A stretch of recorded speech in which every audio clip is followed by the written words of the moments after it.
mi mamá no estaba siendo bien educada en el campo, entonces fueron a la ciudad. Pero antes de irse a la ciudad, mi mamá trabajó muy jovencita como nana de algunos pastores. Y uno de los pastores la humillaba, la maltrataba, a tal punto que le pegaba, le bañaba en sangre, y así lo cuenta mi mamá, que no era exageración. Le lastimó, tiene secuelas hasta el día de hoy, la coxis de la última parte de la columna lo tiene doblado, y es consecuencia de que hace muchos años atrás un pastor fue muy cruel con mi mamá. Entonces, cuando yo llego a saber eso, siento una rabia, una impotencia. Solo pensaba en ese momento, si hubiera tenido a esta persona delante mío, hubiese tomado venganza. Eso fue lo primero que yo pensé. Luego reflexioné y dije, pero ¿cómo puedo estar pensando yo eso si yo conozco al Señor? Y mi mamá me dice, ¿por qué no me contaste antes, mami? Porque si yo te lo hubiese contado antes, quizás nunca te hubieras acercado al Señor, me dijo. Entonces, a pesar de haber vivido cosas muy tristes, mi mamá fue fuerte para seguir en los caminos del Señor. Así que esas cosas, el hecho de enterarse que en iglesias los mismos hermanos son abusadores de niños, suena cruel, pero son cosas que suceden. Y entonces ahí uno, ¿qué quiere? Tomar venganza con sus manos, ¿no es cierto? Y no sé, son cosas que desaniman quizás a proclamar la palabra, pero esas son las experiencias cercanas quizás que a uno lo podrían desanimar. Y yo lo ponía a Jonás en esa situación para Perfecto. comprender por qué actuó así. ¿Mm? Mira, acá Belín tocó, perdón, voy a hacer un paréntesis. Comencé a grabar como a la mitad de lo que estaba hablando Belín, se me había olvidado comenzar, y para los que están escuchando el video ahora, por si acaso, estamos haciendo un poco una recapitulación de cómo fue la experiencia con el trabajo de Jonás, más bien como comentarios e impresiones, para luego ya avanzar a nuestra clase formal. Entonces, ahora sí, conecto con lo que decía Evelyn, para los que estuvieron escuchando el comienzo bien.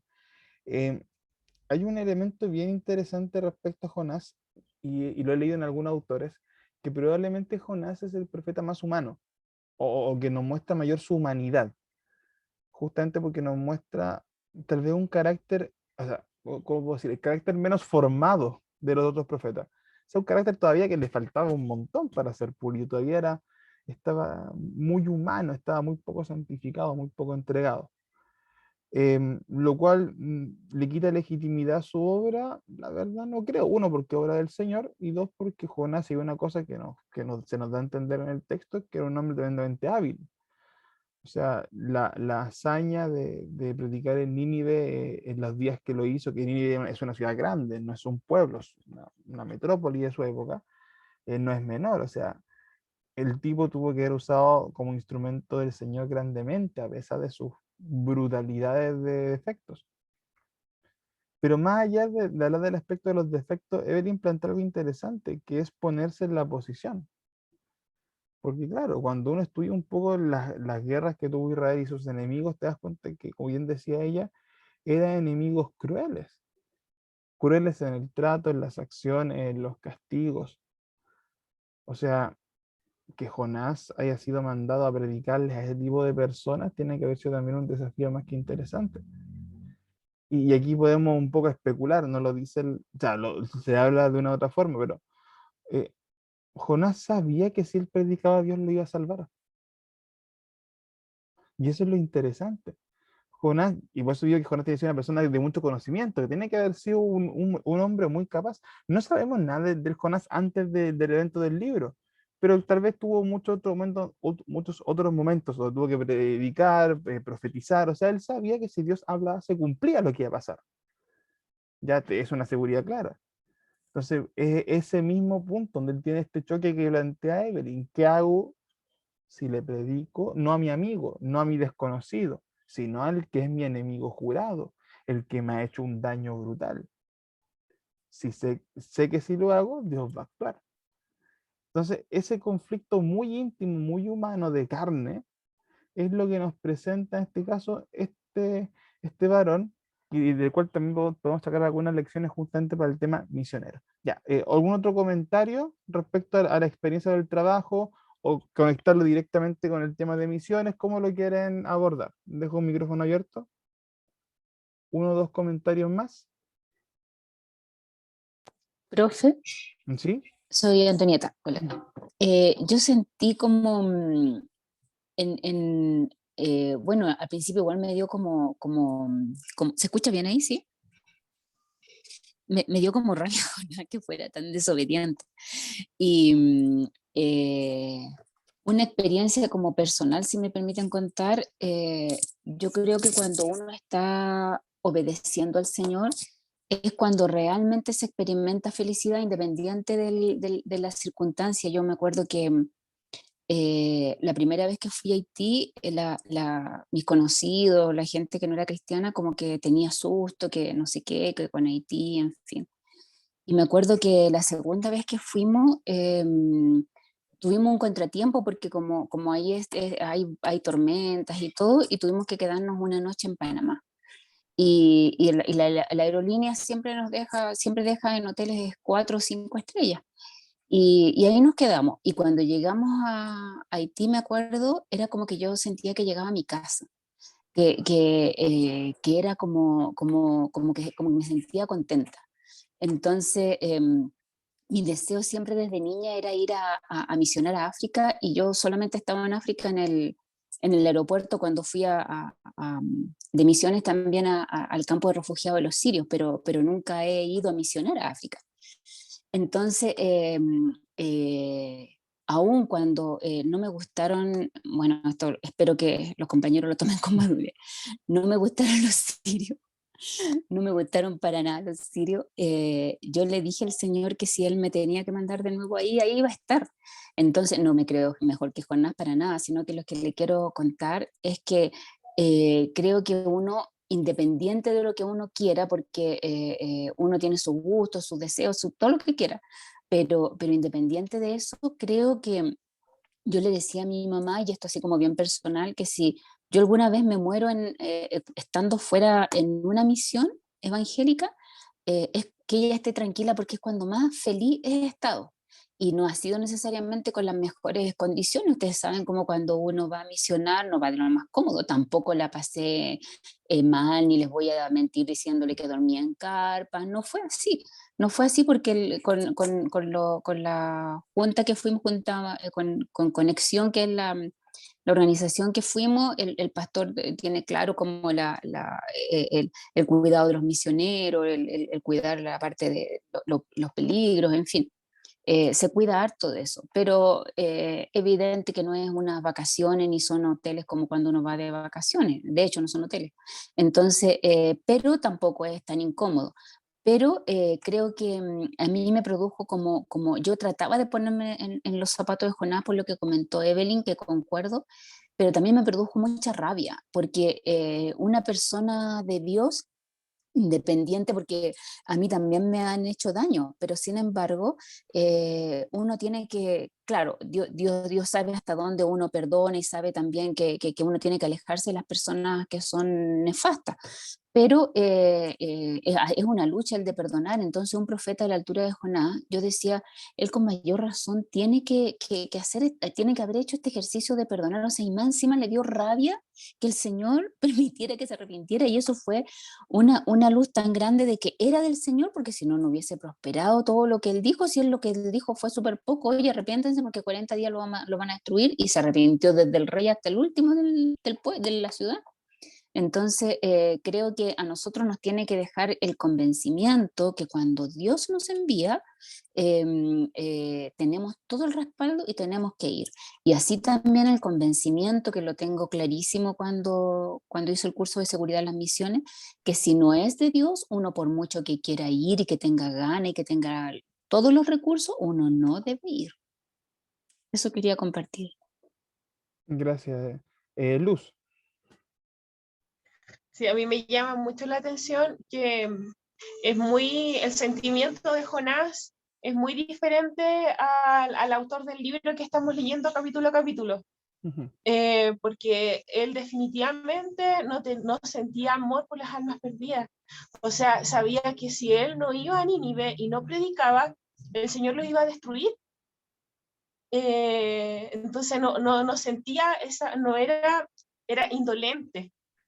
Y podemos enjuiciarlo y todo, pero muchas veces nosotros igual somos indolentes en el sentido de que pudiendo predicar el Evangelio, muchas veces nos quedamos callados, sabiendo que el fin es de muerte, es perdición, que si nosotros nos callamos el mensaje de salvación a alguna persona, estamos eh, consentiendo que se va a perder por toda la eternidad en el infierno. De verdad que, claro, Jonás es un profeta atípico, pero también es muy parecido a como nosotros somos. Nosotros somos porfiados, a veces el Señor nos manda a hacer algo y no queremos hacerlo, aunque sabemos que el fin puede ser muy trágico para las otras personas. Yo en algún aspecto de repente me siento identificada con Jonás en la porfía, en ser llevada a mi idea y no someterme realmente a la voluntad del Señor. Yo creo que en muchas ocasiones de nuestras vidas somos así. Y yo creo que más que apuntar con el dedo a Jonás, yo creo que quizás debemos pedir misericordia al Señor y que nos ayude a no ser tan como Jonás, a ser más, a pensar más en el pecador, a amar al pecador, amar a las personas que se están perdiendo, sentir ese amor tan profundo como el Señor siente por las personas que se pierden. Perfecto, gracias. Mira, me acordaba de algo que hace hartos años hice, y les doy permiso para robar esta idea o adaptarlo, porque la encontré muy buena en su momento y yo creo que fue un chispazo del Señor. Em, no fue tanto en un contexto misionero, pero fue en un contexto evangelístico, pero calza muy bien con lo que dice Luz. Estábamos predicando para los jóvenes de mi iglesia, estaba liderando en esa época, creo que está, pero recién, o sea, ya muy poco. Y mira, algún día pregunté al pastor Alberto que piense que no estoy exagerando. Yo tengo una manía para hacer predicaciones, dos manías. La manía uno es ponerle nombres. Nombres que yo me digo que el nombre engancha. Entonces, me acostumbré a hacer columnas vertebrales de predica muy enganchadoras y nombres muy enganchados. Tengo la manía del nombre. Y la segunda, que es un toque, yo creo que es toque netamente, pero que el Señor lo usa mi toque, eh, es hacer alguna estupidez simbólica. ¿Qué? Porque siempre he tenido la idea de que a uno se le queda grabada en las imágenes, más que como el texto completo, gente que toma más apuntes. Y he hecho hartas tonteras en los púlpitos y Dios me perdone, algún día me he pasado, me he pasado de la mano. Pero hay una que fue muy bonita. Estábamos predicando justo con el tema del evangelismo, esa era la temática. Entonces, me acordaba mucho con lo que decía Luz respecto a hacer conciencia de la consecuencia del no dar el mensaje. Porque hay una consecuencia. Esa persona puede estarse perdiendo, es una realidad. Obviamente uno ora por la misericordia de que Dios de una otra forma hable, pero hay que ser consciente de que si yo no lo hago hay un riesgo. Y eso no lo podemos negar, no podemos decir que no es así. Y me acuerdo que en esa ocasión yo tenía ganas de representar eso. Entonces, ¿cuál fue la estupidez que hice? ¿Ustedes han visto estos carteles de como los que usan en las películas del viejo oeste, los se busca, que sale la foto de un tipo y una recompensa? Ese tipo de cartel. Entonces hice en una hoja de oficio, hice un cartel a mano, decentito, decía bien bonito, se busca, todo bien bonito, no tenía un rostro fijo, era como un rostro en negro, una silueta en negro, y el precio salía una vida, algo así, una vida, ¿ya? Un arma, una vida, no me acuerdo la palabra exacta. Y después de eso, lo que dejé en blanco fue el espacio del nombre, donde va el nombre, lo dejé en blanco. Y todavía me acuerdo bien que imprimí, yo creo que unos 80, o sea, fotocopié unas 80 copias de eso, sin exagerar. Me fui a hacer el tonto en la universidad con la fotocopiadora de la universidad, la que a 12 pesos, y ahí la fui a hacer. Y después, ya que estaba todo hecho en blanco y negro, luego pesqué cada una de las hojitas individuales que no tenían nombre y les puse nombre a mano. Mientras tenían nombre, eran siglas, ¿ya? Siglas, como las iniciales de uno, nombre y los apellidos. ¿Ya? Eran siglas distintas, porque era gente que yo conozco. O sea, familia, amistades, gente que trabajo, con la que más o menos uno se relaciona comúnmente. Y tranquilamente, hermanos, hice 80 nombres. Tranquilamente, así, sin demasiado esfuerzo. Una hora como mucho craneando, pero 80. Entonces cuando llegó el día de la predicación, en ese tiempo los jóvenes predicaban en una sala pequeñita, porque era la iglesia más chica y éramos poquitos, o sea, no éramos más de 20, entonces nos acomodamos en una sala chica. Y antes de comenzar yo empapelé todas las paredes con estas cuestiones que saqué. Los chicos de buena a primera vieron nomás los papeles pegados por todos lados. ¿Ya? Y pensaron que eran fotocopias de lo mismo. Pero en la medida que obviamente hubo alabanza, todo, entonces no pescaron tanto el detalle. Y el chiste fue cuando yo le hice la indicación y le dije que se fijaran que eran distintos los carteles. Y claro, dijo, oh, ¿verdad? Estos no son fotocopias. O sea, son fotocopias, pero mitad. Y le dije, hay por lo menos 80 personas que yo contabilicé en mi vida. Y hablo de personas que estimo, más o menos como que hay buena onda. Ni siquiera conté como a los enemigos mortales. No. Entre compañeros, amigos, o digo todo este grupo de gente. Y ellos no conocen a Dios. Y quedaron para adentro, porque claro, cuando uno hace el ejercicio, te das cuenta, claro, a veces hablamos del campo misionero, hablamos de África, Siria, cosa que está bien, ojo, no digo lo contrario. Pero se nos olvida porque que tenemos nuestro campo misionero acá, inmediato. Y que al igual como decía Luz, y ahí va la conexión, también esa gente está en riesgo de perderse cuando uno no hace esa parte de la pega. Entonces, esa era un poco la reflexión que hacíamos en este momento respecto a la importancia del evangelismo, ese era el foco.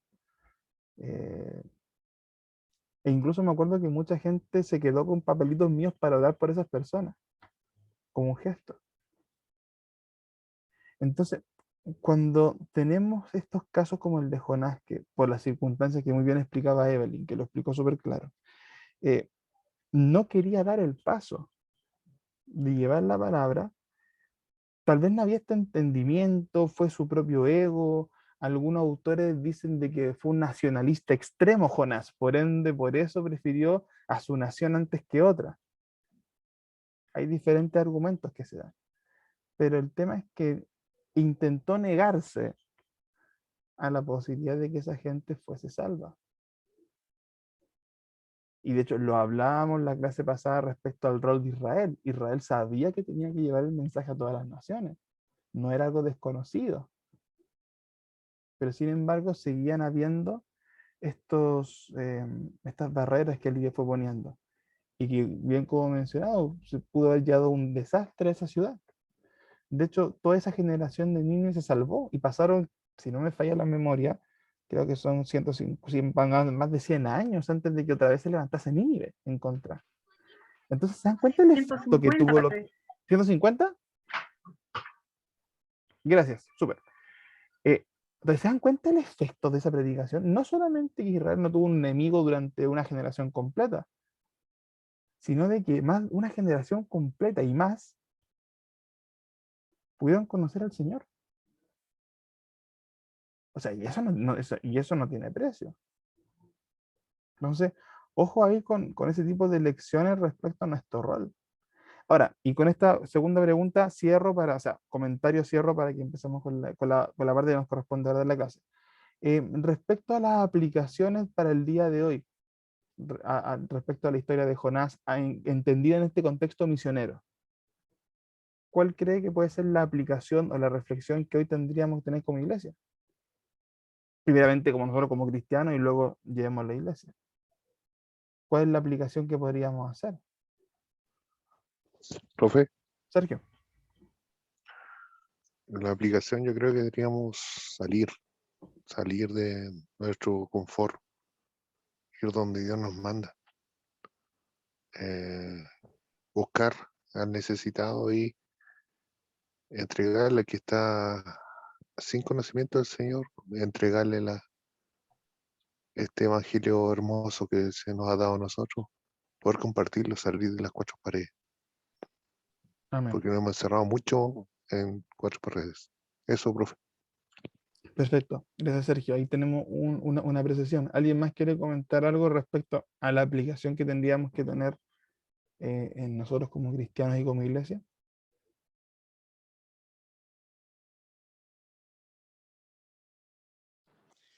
Mi hermano Patricio por acá, René. Ya, René y Mire, después Jessica. Mire, me parece interesante lo que ocurre en Nínive, o sea, la respuesta de Nínive. Es como un avivamiento. Ah, digamos, independiente de que haya querido o no haya querido Jonás predicar, la fuerza con que lo hizo y a lo mejor la sinceridad con que les predicó, si no se arrepentían todo lo que le venía, porque Jonás le predicó con rabia. Jonás lo que quería era que el pueblo ¿cómo se llama?, fuera eliminado. Exacto. Ese era el sentir que tenía Jonás. Entonces, esa fuerza hizo que la gente realmente entrara en razón y se arrepintieron, o sea que fue una predicación eficaz. A pesar de que Jonás, su objetivo no era que se convirtiera, sino que él quería juicio sobre ellos, la fuerza con que lo declara hace que ese pueblo se arrepienta. Yo creo que hoy día uno tiene que ser honesto, o sea, predicar tal cual es la palabra, ¿no? Porque vemos que el mundo está tan distorsionado y cuando vemos, por un ejemplo sencillo, el tema del aborto, es un asesinato y lo disfrazan y le dan sentido y la gente que legisla sobre eso y que firman esos documentos no caben en razón de que sus manos están siendo manchadas de sangre. Entonces yo creo que uno tiene que ser directo, tiene que ser abierto, nombrar las cosas por su nombre. Y pienso que toma esa reacción que a lo mejor tuvo ese pueblo que era tan pecador como Nínive, que Jonás fue tan efusivo que el objetivo de él era que realmente se perdieran, que la gente se arrepintió. Eso me llama la atención. Yo creo que eso para hoy día, tomarlo es como ser honesto, como ir con la verdad, no con disfraz, sino con, digamos, con cosas que atenúen la realidad de la palabra. Eso. Ya, perfecto. Miren, para ir rescatando ideas. Por un lado, Sergio nos plantea esta idea de salir. René acá lo complementa con un elemento que no es sutil, pero que sí se conecta. Es como, es decir, aparte de salir, tenemos que salir con la verdad. Tenemos que salir fuerte con las cosas como son. No tenemos que salir como tan diluidos, tenemos que salir como más concretos. Hay un elemento interesante. Jessica y después ve a Pablo. Bien, mira, realmente me impactó harto la historia de Jonás. Bueno, a veces uno en la escuela dominical la pasa súper Así por no tan encimita. detallada, claro, pero realmente habló mucho a mi vida. De principio empecé a cuestionar a Jonás de cómo, por qué, cómo no va a amar, etcétera, hasta que me pude dar cuenta que yo he hecho muchas veces lo mismo que Jonás. Me recuerdo un día que iba en el metro y Dios me dijo, háblale a esta persona. Y yo decía, no la conozco, empecé a poner excusa, no la conozco, ¿cómo lo voy a hacer? Van a pensar que estoy loca, etcétera. Y hice lo mismo que Jonás, me bajé del metro, aunque no era la estación que me iba a bajar, porque era tanta la insistencia que Dios ponía, que tenía, y me bajé el metro y salí de ahí corriendo. Entonces Dios me trajo a la memoria esto, o sea, yo estaba criticando tanto a Jonás que yo misma lo había hecho. Bueno, aprendí mi lección, porque después cuando uno no entrega el mensaje, realmente uno queda mal, o sea, uno dice, pucha, ¿por qué no lo hice? Y ahí empiezan a venir por temor, por vergüenza, por timidez, etcétera. Y después, en unas semanas más, me vuelve a pasar lo mismo. Estoy en el metro y me vuelve a decir, Señor, habla a esta persona, porque yo vi a la persona llorando.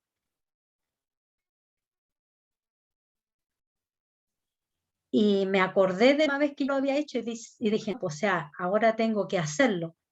Y me costó, yo creo que pasaron como 3 estaciones, pero era una lucha tremenda, tremenda. No sé si a alguna de ustedes le ha pasado, pero es una lucha tremenda.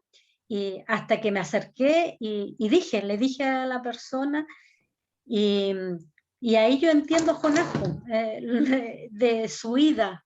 Quizás no son los mismos sentimientos que yo tenía, pero a veces como con nuestra humanidad, como somos, hay barreras que hay que salir adelante y hacerle caso a Dios, y eso trae victoria. Y otra cosa que me impactó mucho fue que Dios nos usa igual si no estamos quizás de acuerdo, como pasó con Jonás de ir, pero fueron 5 palabras que cambió a todo Nínive. Entonces veo que solamente nosotros somos sus servidores, sus instrumentos, y que el que realmente hace la obra es Dios. Y a veces nosotros nos preocupamos de decir qué es lo que voy a decir, qué es lo que voy a hablar, estaré preparado, no estaré preparado, pero Dios se salta todo eso y solamente que seamos instrumentos, porque Él es el que convence de pecado y el que hace la obra. Así que eso me impactó harto de la vida de Jonás. Miren, vamos a agregar un poco a este listado como de aplicaciones prácticas. El tema de salir, de no quedarse, el tema del mensaje que llevamos, un mensaje claro, directo. Y también Jessica nos agrega acá este punto que es relevante, que es botar esas barreras que a veces tenemos con las personas. Porque es cierto, y tú lo mencionabas recién, no tenemos la misma experiencia de los asirios, obviamente, ni de las guerras, ni de la muerte que hubo involucrada, no la tenemos. Pero cada uno tiene tal vez sus propios Jonás, sus propios Nínives. Algunos tienen que ver con temas más personales, de presencia, otros con temas más bien sociales. A mí yo todavía me acuerdo, eh, cuando era más joven, y doy muchas gracias a una hermana en la iglesia que fue la que me impulsó a predicar en la calle. Yo era reacio a predicar en la calle. Y la aprovecho de mencionar, la Patricia Lavado, que de hecho estudió en el IBN años junto conmigo en esa generación después. Y sabes que a mí bueno, fue mucha experiencia, pero quiero contar una en particular, que era con la gente en situación de calle. Yo tenía mucho choque, porque yo era de las personas que crecí con esa mentalidad de no, po, está ahí porque quiso estar ahí, po. Ya sea por errores en su vida, falta de voluntad, un montón de cosas. Y de verdad que yo lo creía, y lo creía. Y eso me generaba mucho rechazo a la hora de predicar, como ese tema de la misericordia. Y hasta que el Señor me agarró a palos para hacerlo, po. Me agarró a palos. Yo me acuerdo que ya cuando predicábamos en la calle, en la zona, o sea, en Prato, allá en la Antofagasta, ya conocíamos cierta gente, porque hay gente que es de la zona, gente de calle, en situación de calle. Ya nos ubicaban. Entonces en una de esas hicimos un mini punto de predicación con micrófono, un parlantito, ahí teníamos. eh, y al final quedaron tan tocadas algunas personas que uno de ellos nos empezó a abrazar a todos. Y me llegó a mí también. Y fue, me abrazaba con un amor tan fraternal.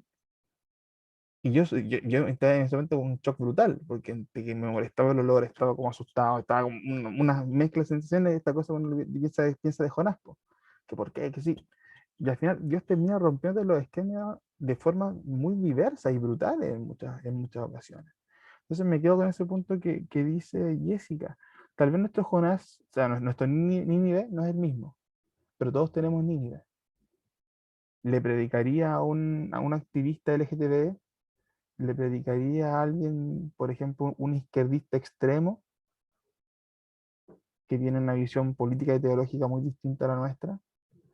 ¿Le predicarías tal vez a alguien de un país distinto al cual hemos tenido roces? ¿Le predicarías a una persona que te ha hecho daño? Y ahí podríamos seguir enumerando. Y Pablo, y estaríamos terminando contigo.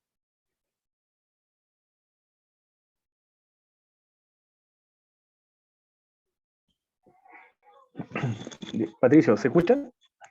Sí, yo te escucho. Sí, ya. Bueno, a mí lo que me interesa o lo que me impacta siempre del libro de Jonás es netamente que lo que importa realmente es el mensaje. La verdad es que quién lo lleva o cómo se lleve, incluso hasta con qué sentimiento se lleve o con qué es lo que nos motiva ya el mensaje, yo creo que pasa a segundo plano. Siempre lo más importante va a ser el mensaje. El mensaje de Dios para Nínive era claro, le dice a Jonás de forma literal lo que tiene que decirle a las personas de Nínive. Por lo tanto, y lo que importa es eso, más que, si bien es cierto, Dios a quien usó fue a Jonás, con un sentimiento quizás no el adecuado ante el sentimiento de evangelizar, pero sin embargo lo importante fue el mensaje, lo que se entregó. Y esto a mí por lo menos me hace pensar no lo poco indispensable muchas veces de la persona, porque uno entiende que uno es llamado a evangelizar, a predicar, pero si uno no lo hace, Dios toma otro y punto. O sea, y el mensaje a lo mejor se va a llevar igual. En el caso con Jonás, Dios lo llevó a él perfectamente pudo haber muerto en el mar, pero Dios aún en el mar lo guardó justamente porque tenía que llevar un mensaje. Y eso me hace pensar muchas veces que nosotros muchas veces nos hacemos hasta de rogar por hablar de Cristo. Y la verdad es que nosotros no le hacemos ningún favor al Señor con predicar. Y yo creo que es una de las grandes enseñanzas que me deja Jonás.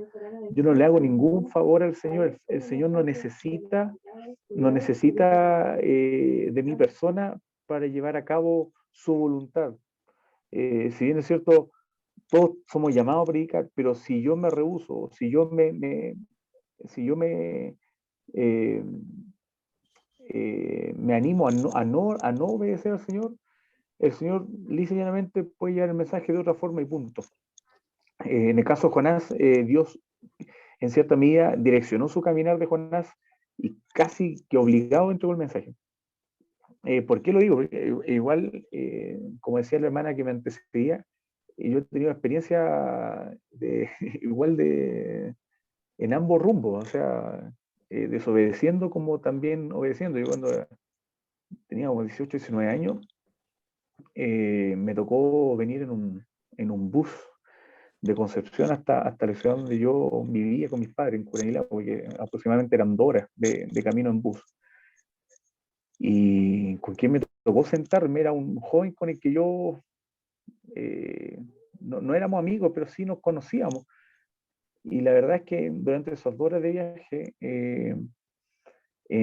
nunca, no entregué el mensaje y estaba toda para hacerla porque veníamos los dos conversando, hablamos de política, de fútbol, de estudio. Es como un momento propicio, está como obligado a estar sentado ahí. Estaba como para predicar, pues. Y sabéis que no sé, no obedecí nomás, pues, te miento que si sentí la voz del Señor, que me decía que tenía que hablarle, no, o sea, no, pues yo sabía que era mi deber. Pues. Sí, mira, ahí está el punto, mira, un paréntesis, claro, a veces esperamos Exacto, como la porque señal divina que aparezca. justamente, pues, justamente, muchas veces uno espera eso para poder hablar de Cristo, y la verdad es que no. Pues. Entonces, bueno, la historia terminó un poco trágica, pero a la vez el Señor usó a otra persona, porque esa misma noche ese joven fue a una fiesta, a un cumpleaños, y hubo una riña en la fiesta y ese joven terminó muerto. Imagínate cómo que. De hecho, el joven se llama Víctor Aguayo, todavía no me acuerdo.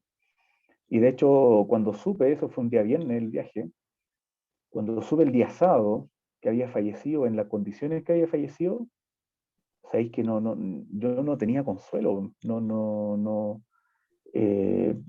sé, estaría un par de semanas llorando, pidiéndole perdón al Señor, humillándome al Señor, pidiendo que el Señor me haya dado la oportunidad y yo la deseché de hablarle del Señor.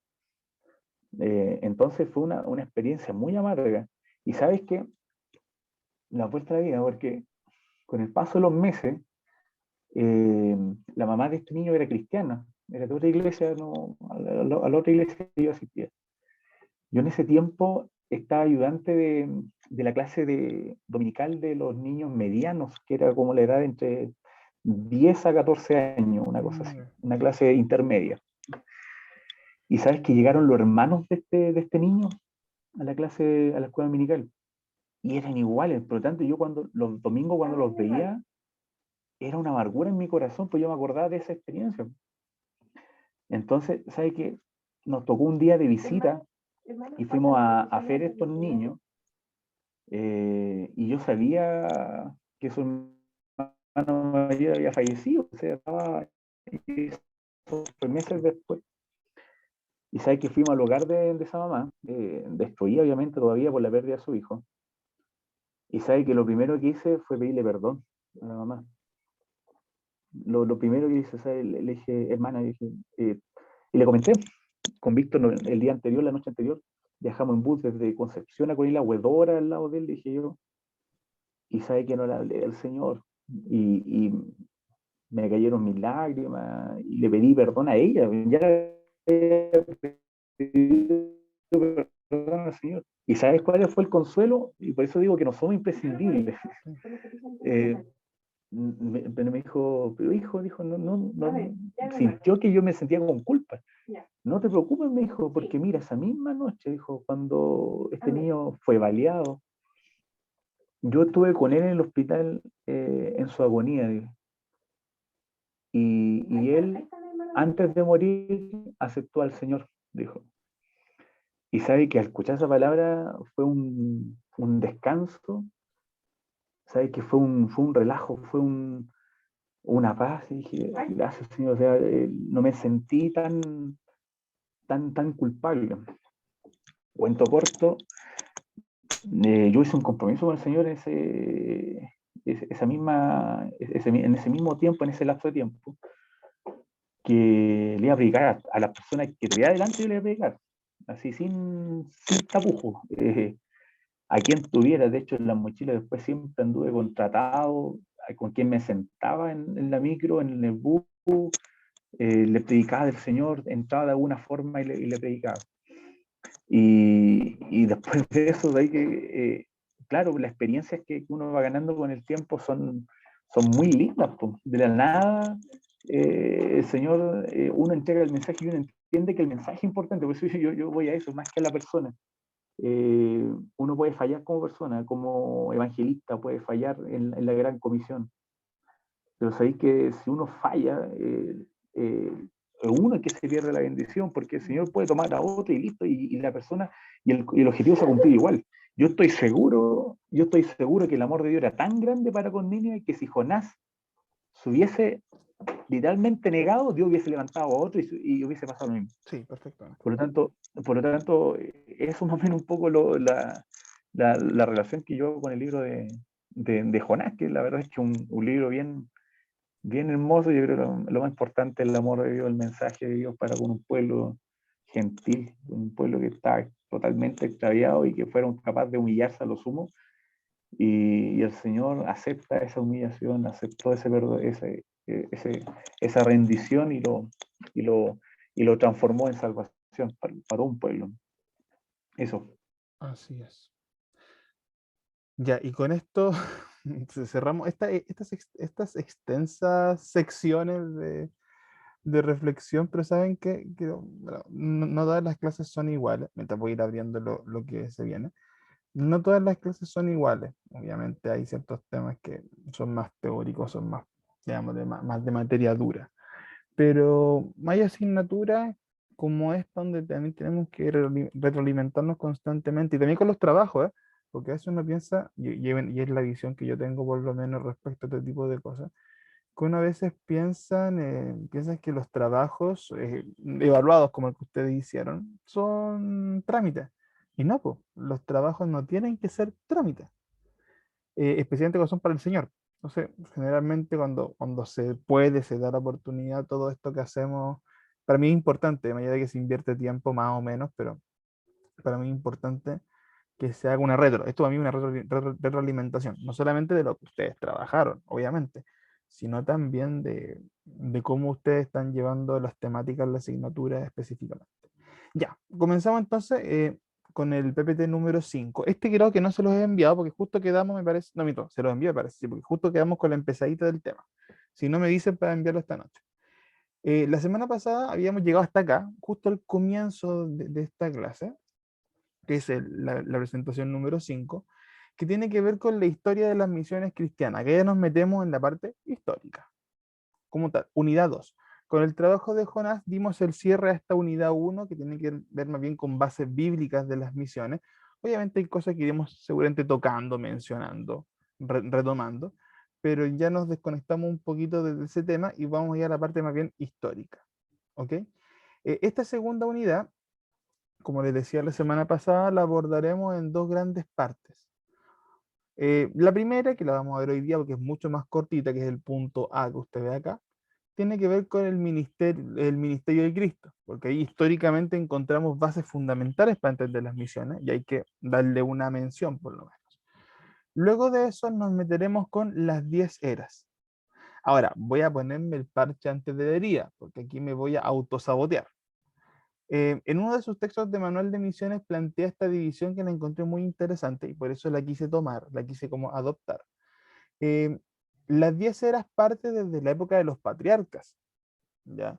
Pero por razones, digamos, de conexión con los temas, tomé solamente las últimas 5, que son las que tienen que ver con la iglesia cristiana como tal. Ya no porque lo demás no sea importante, sino porque hay muchas cosas que ya las estuvimos revisando, especialmente con el rol de Israel y todo, y sería redundar con materia que ya estuvimos viendo.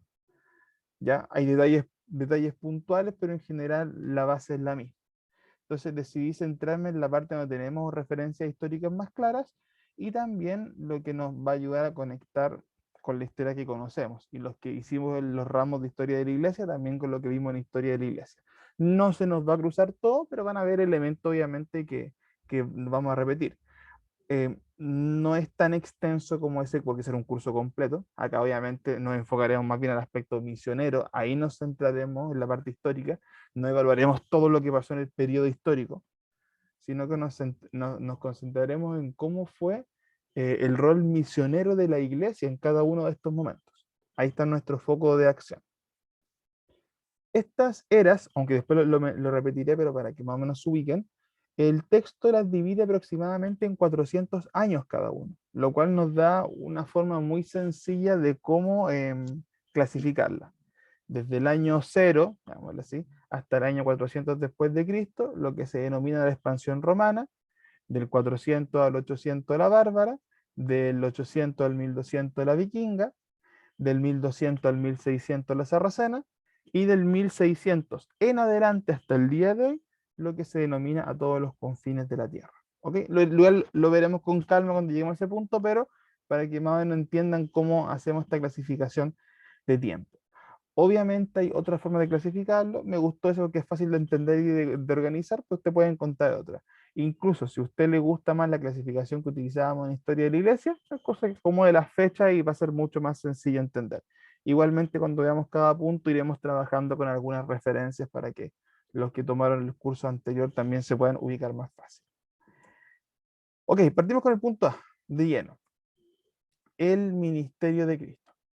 Para entender la historia de las misiones cristianas, tenemos que retroceder al mismo ministerio de Cristo. Es obligatorio, porque es el fundamento, lo hablábamos con el fundamento de la palabra. Acá es lo mismo.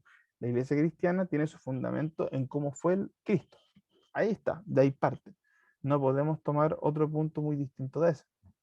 La esencia de la misión del Señor siempre estuvo centrada en un mensaje misionero que se enfocaba en alcanzar a los que no conocían a Dios, los enfermos, las viudas, los que estaban apartados de la sociedad, los que no eran judíos. O sea, nuevamente, siempre hubo un enfoque con este espíritu misionero. Jesús recorría la región. Jesús no se estableció en Nazaret a hacer su iglesia y esperar que la gente viniese a predicarle. Que si Dios quiere poder usar esa estrategia, puede resultar igual. Si yo la planteaba así, de alguna forma iba a resultar. Pero sin embargo, el anhelo, o más bien la forma que el Señor utilizó, la forma, nada que el anhelo, la forma que el Señor utilizó, tuvo que ver con esto. ¿Saben qué? recorramos, vayamos, manteniendo el espíritu de lo que se le había pedido a los patriarcas, que se lleve el mensaje a cada rincón de la tierra. Y Jesús mismo hizo lo mismo, comenzó a recorrer, comenzó a moverse. Y esta idea que se menciona en el Nuevo Testamento, y que de hecho es uno de los enfoques de la predicación de Juan el Bautista, el reino de los cielos se ha acercado, arrepentidos. Entonces, esta idea y este mensaje de decir que el reino de Dios ya está acá, no está lejos, está acá, llegó el tiempo, fue el foco del ministerio de Cristo y fue el foco del mensaje que llevó a cada región en la que estuvo. Entonces ahí tenemos por una parte el mensaje del reino de Dios como esta idea principal, el principal eje en el cual se dirige su mensaje, pero también la misión de Cristo que aunque fue a los judíos por una parte, también fue a los gentiles. Y poco a poco comenzó a sentar las bases que después veríamos con los apóstoles ya definitivas y veríamos con los apóstoles ya desarrolladas. La visión del reino de Dios, aquí voy un poquito rápido que esto debería ser algo sencillo de entender, no estoy yéndome con temas muy complejos, por eso lo estoy pasando relativamente rápido.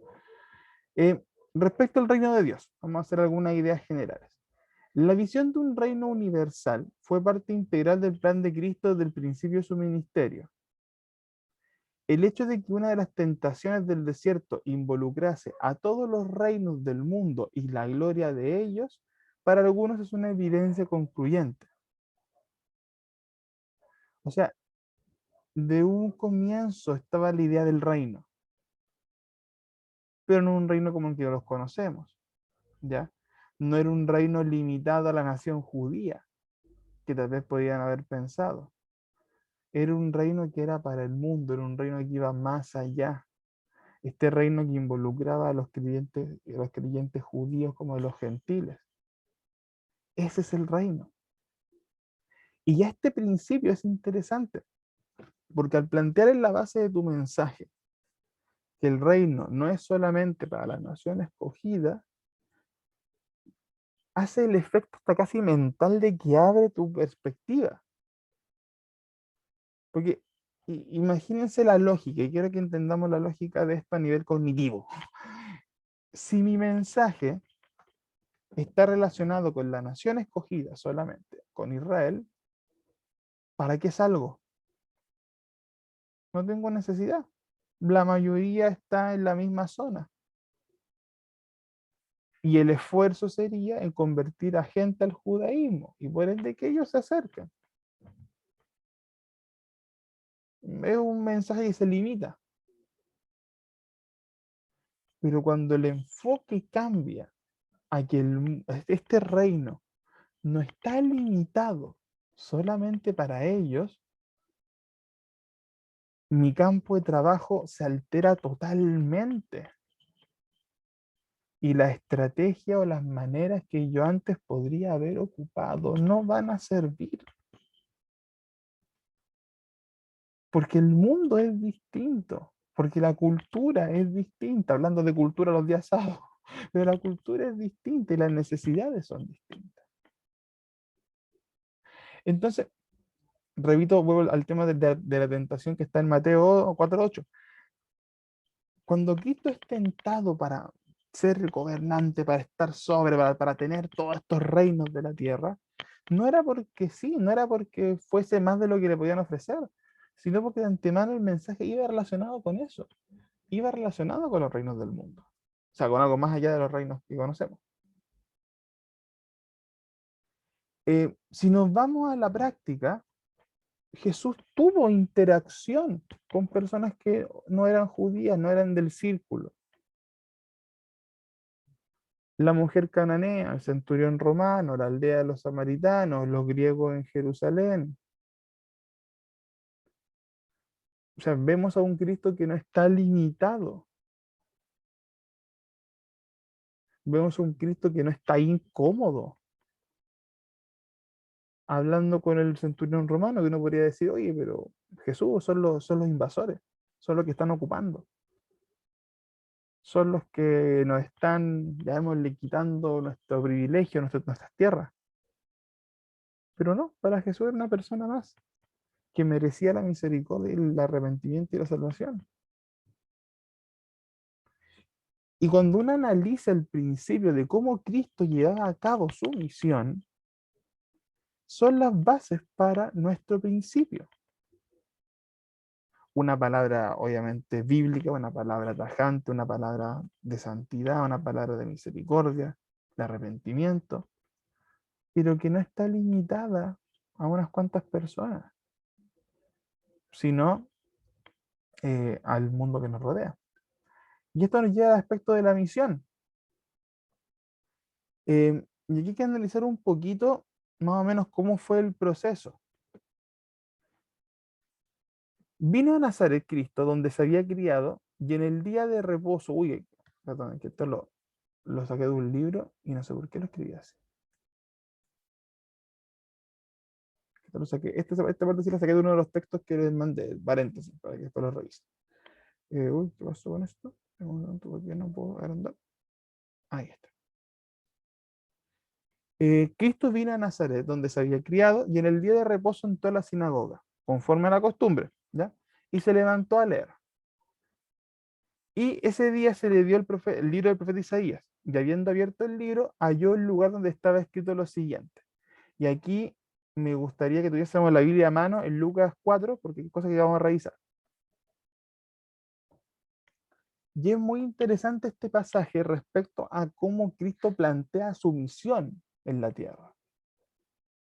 Así que tengan a mano Lucas 4 del 16 al 19, como está acá acá abajo. Y dice, el Espíritu del Señor está sobre mí, por cuanto me ha ungido para dar buenas nuevas a los pobres. Me ha enviado a sanar a los quebrantados de corazón, a pregonar libertad a los cautivos y vista a los ciegos, a poner en libertad a los oprimidos, a predicar el año agradable del Señor. Una misión que le implicaba ir, una misión que le implicaba acercarse al otro, una misión que le implicaba moverse de donde estaba sentado. Como moverse del trono, me tengo que mover del trono para hacer la pega. Es como esos supervisores que nunca se mueven del asiento y le hacen re mal su pega. Por ejemplo, un detalle que es súper chistoso. Si yo veo un prevencionista de riesgo que no se mueve, me estresa, me da desconfianza. Yo desconfío. Por favor, que No, pero está dañando posibilidades. o sea, lo que me refiero, hermano, es que un prevencionista tiene que estar metido o tiene que estar viendo. Bueno, habrá momentos que va a tener que estar sentado, obviamente, trabajando. Pero si no lo veo en terreno, me preocupo, hermano. Está tocando mi fibra. Yo estoy en teletrabajo. En contexto pandemia, ¿qué vamos a hacer? Porque es un contexto particular. Supongo que también está preocupándose que los trabajadores tengan su implemento de seguridad, algo para el mouse para que no se les haga la artritis en la mano. Ahí conversaremos las medidas de seguridad en teletrabajo. Pero no, se entiende, hermano, estamos en un contexto particular. Pero a lo que voy, bueno, es que hay tareas que tienen que ser así, que tienen que estar en donde las papas queman. ¿Ya?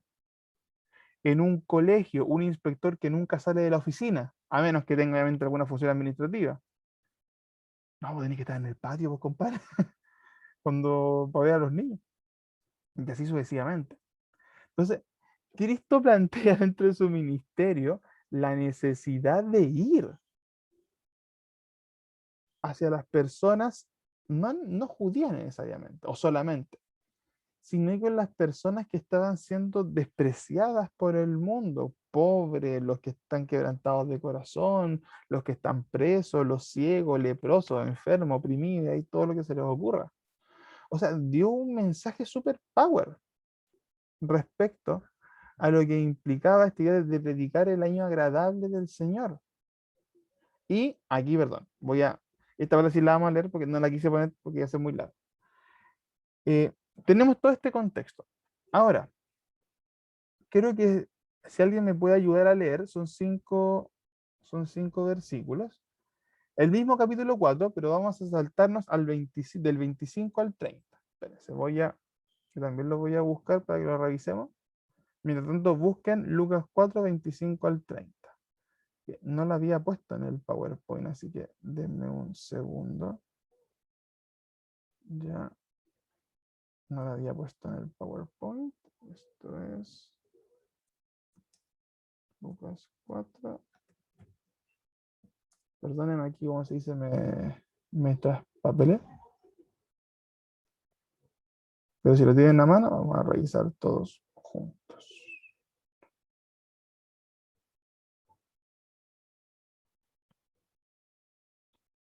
Ya.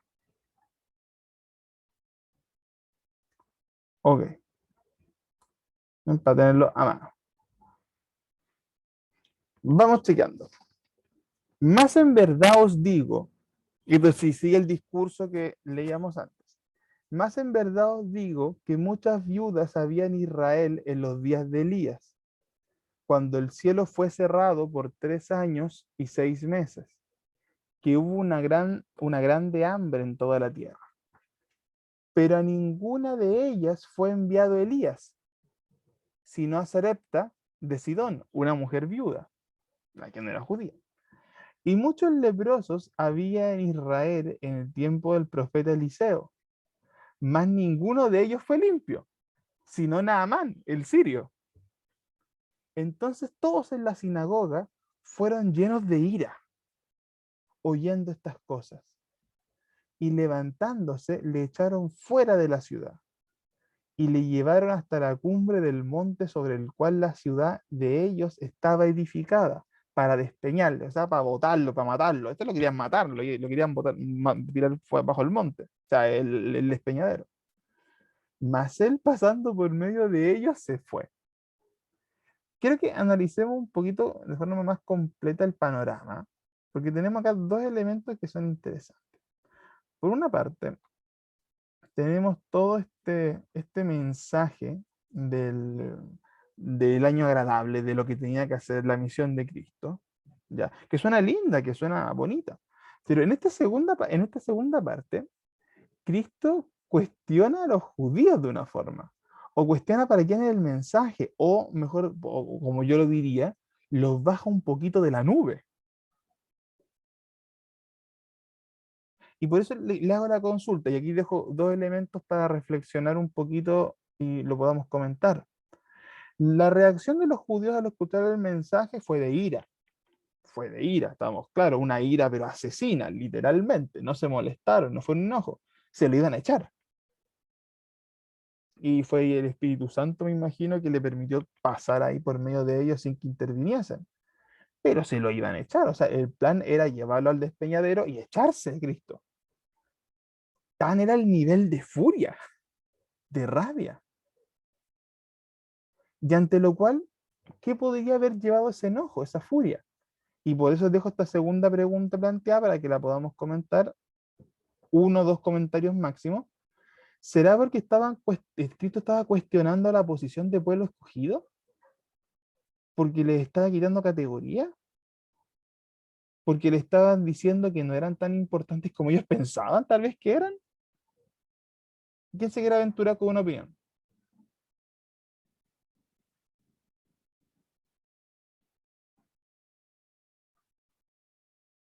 A ver, leo el chat. Mira, acá María Antonieta agrega algo interesante. Se sintieron confrontados. Perfecto. Hubo un mensaje que los chocó de golpe, porque de hecho estaba dirigido hacia ellos, y eso era claro. Perfecto, ahí tenemos un comentario, súper. ¿Alguien más quiere agregar algo?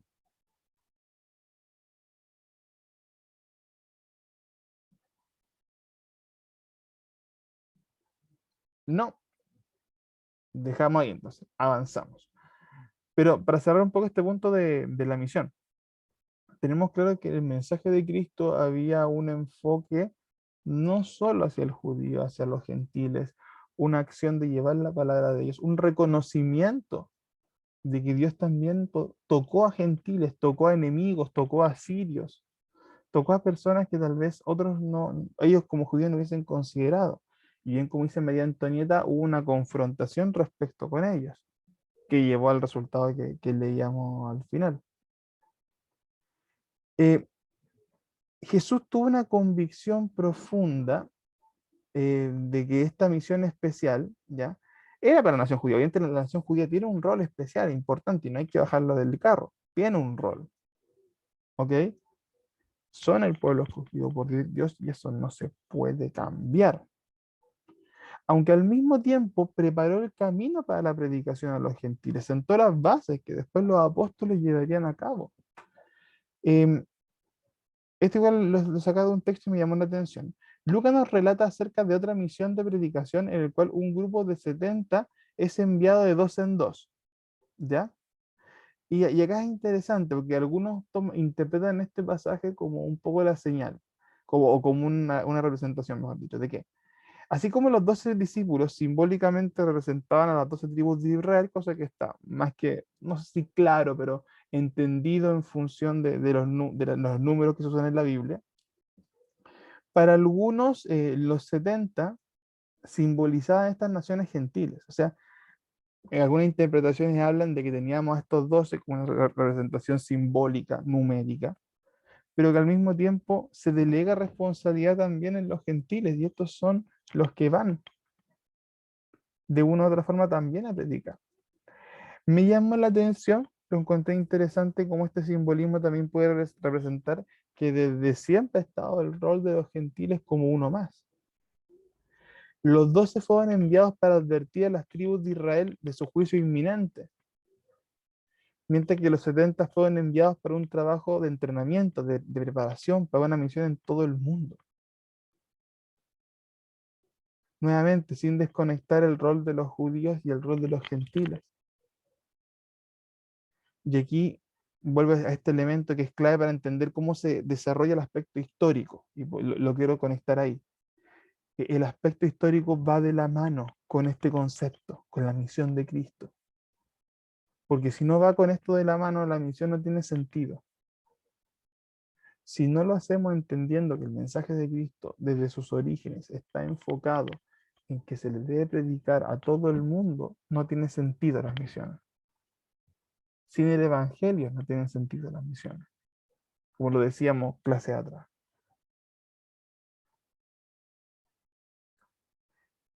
Y ahí volvemos a un mensaje que hemos dicho mucho, que el Señor Jesús dijo: id por todo el mundo y predicad el Evangelio a toda criatura. Y esta premisa es la que hace una roca, un fundamento, una base a lo que sería el rol de la iglesia.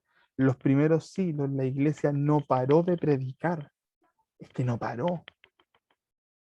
Incluso en periodos un poco más oscuros, como veremos en la parte histórica más adelante, la predicación de la iglesia siguió, obviamente con diferentes crisis que hubieron en el proceso, con mayores énfasis. Ahí veremos, creo yo, errores que cometió la iglesia en ese caminar, pero siempre estaba de una u otra forma presente la predicación.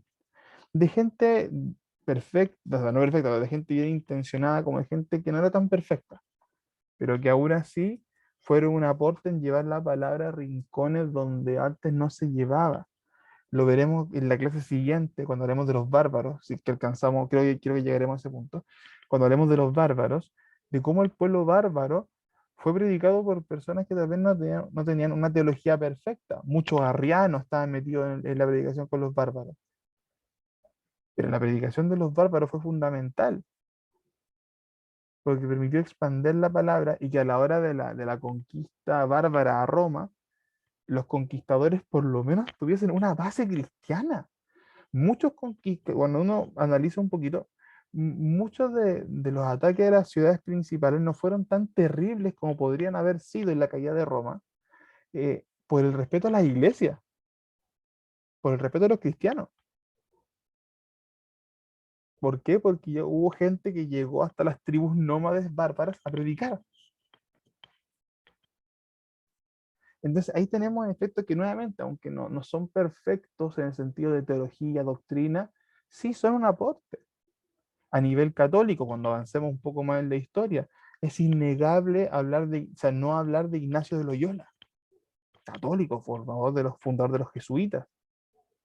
Pero nos guste o no, Ignacio de Loyola también se pegó una pega brutal en respecto a lo que es misiones. Nuevamente, ahí tenemos un montón de crítica que hacer respecto al mecanismo utilizado por la iglesia, que es cuestionable. Pero hombres como él y otros misioneros, Francisco Javier, también de ese mismo periodo, son claves, claves. Y así el Señor fue utilizando diferentes personas. Y aquí vuelvo a un punto que decía Pablo, porque al final lo importante no es el mensajero, es el mensaje. Y Dios podría utilizar desde una piedra hasta el predicador más perfecto para llevar su palabra.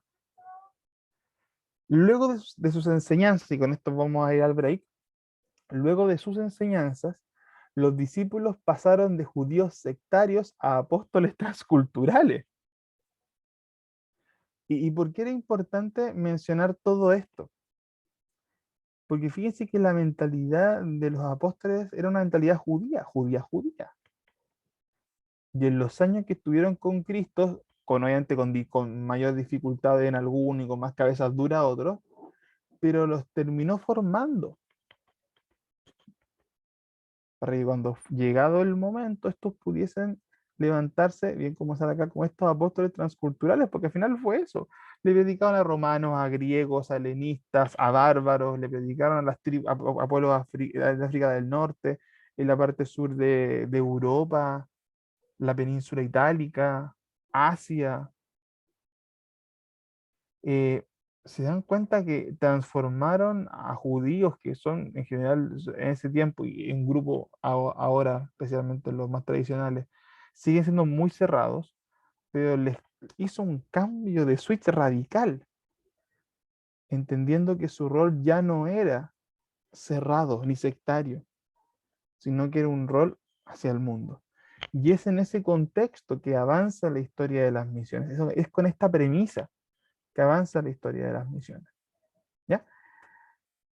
Vamos a comenzar con el punto B. Como les dije, esta parte era bien cortita, ya porque era más que nada hacer algunas menciones ya, de cosas generales. Ahora nos metemos con la parte de historia como tal. Yo tengo las 9:15, 15 minutos a partir de ahora, ya, según su reloj, si tiene diferencias con el mío, 15 minutos a partir de ahora. Cafecito, tecito, algo. No, es que el otro día me pasó que tenía hermanos que tenían como 5 minutos atrasados. Pero hermano, yo tengo 5 minutos atrasados. Pero es lo mismo, el tiempo es el mismo. Entonces, 15 minutos desde ahora ya, según levantar la mano. A ver, ¿es pregunta o es por el reloj? Amanda, perdón, no te había visto la mano levantada.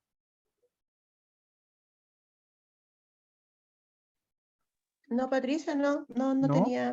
Ay, perdón, Estoy no, conectada no, lo desde mi siento, celular. no, es una tontera, era el cursor que lo tenía sobre, tuvo nombre, perdón, que tiene forma de manito. La hora, ya, Sí, ya pero no pienso. de todas maneras, en el punto que habías dicho anteriormente Aprovechando, de dale. interpretar lo mismo de María Antonieta, la confrontación, que fue así como súper fuerte que recibieron ellos. Y o sea, el carácter de Jesús, porque a veces nosotros no somos capaces de confrontar a nadie, nada más. Obviamente, ya. 15 minutos entonces, vamos y volvemos y nos tiramos de corrido con la otra parte que nos queda, ¿ya? Ok, déjame poner pausa de grabación.